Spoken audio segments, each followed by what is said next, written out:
Oh my god, welcome to the boob tube. Look at this angle. Hold on.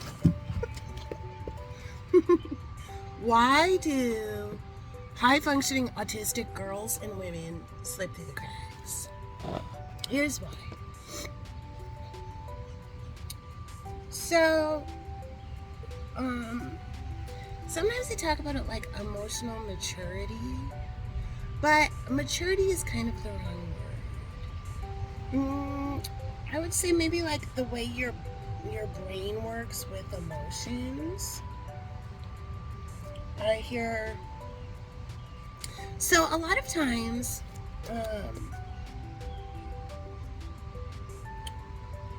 neurotypical women will be at the top with their emotional maturity.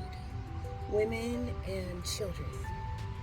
And we're talking in terms of autism. There's kind of a naiveness with high functioning spectrum people. And so you have neurotypical women at the top. And then one step down is neurotypical men and autistic women. High functioning autistic women. So there are some, like for me, I always hung around with dudes. I always got along really well with dudes. I was always like the chick in the dudes club. I resonated with dudes more. And so you have neurotypical women, neurotypical dudes, and spectrum-y girls and women. And then right below that is spectrum-y boys and men. So that doesn't mean like smart. That doesn't mean like, that's why I had a hard time with using the word maturity.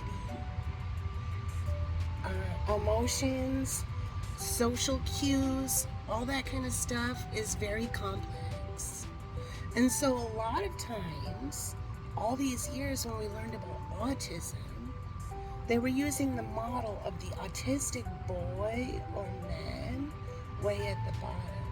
And that was a person probably with heavy needs, a lot of needs. So these high functioning autistic people kind of slip through the cracks. And so a high functioning autistic girl or boy, I hear a girl,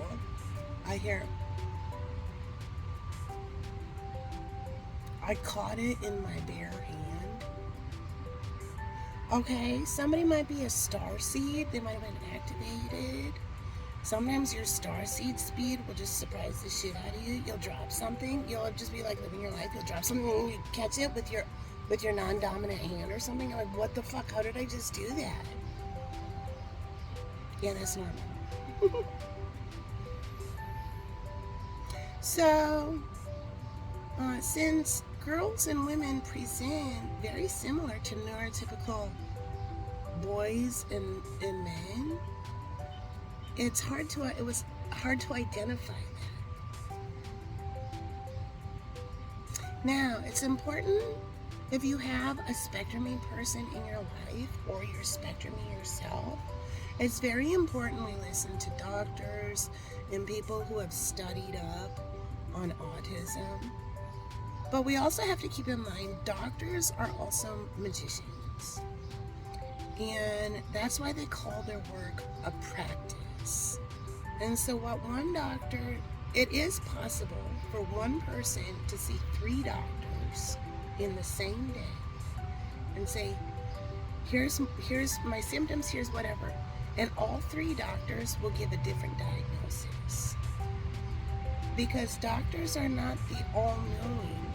They're using their best educated guess. And that's why they call it a practice. So it's important we listen to doctors. But it's also important that we also listen to grown-up, high-functioning spectrum-y people.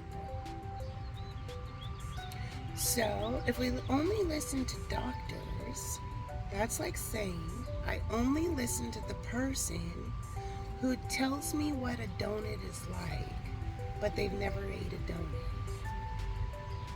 Yeah, wouldn't you rather listen to the person who eats a donut every fucking day?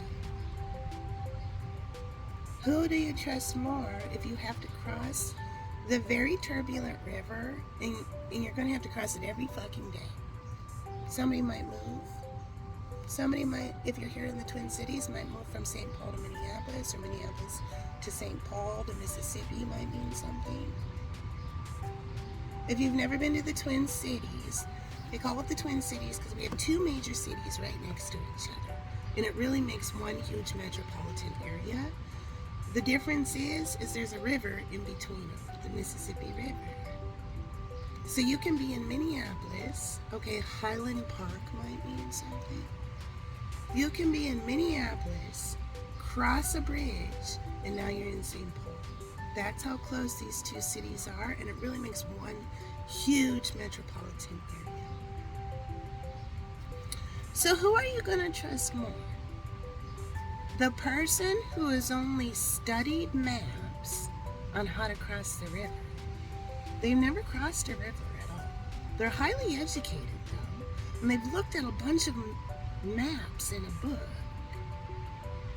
Or the person who crosses the river every fucking day and knows the place that's the shallowest so you're not neck deep, knows where there's no quicksand, and they can absolutely help you across the river because they do it every fucking day.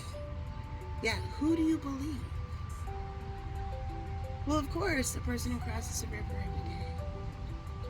But you also, so that's symbol, a symbol for doctors who are not autistic telling autistic people what's wrong with them. There's nothing wrong with spectrumy people. Spectrumy people just use their brains differently, probably more efficiently.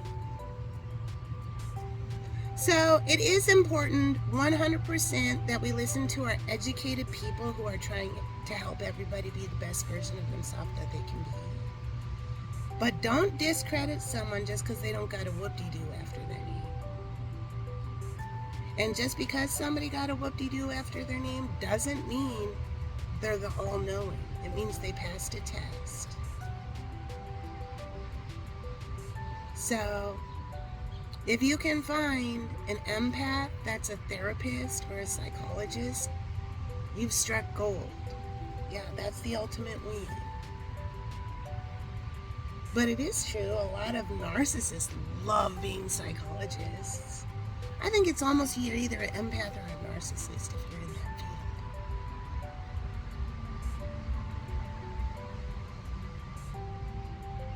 Somebody might change their mind pretty quick. Alright, so yeah, I'm not that. Welcome to the boob tube, darling. Do you like the view?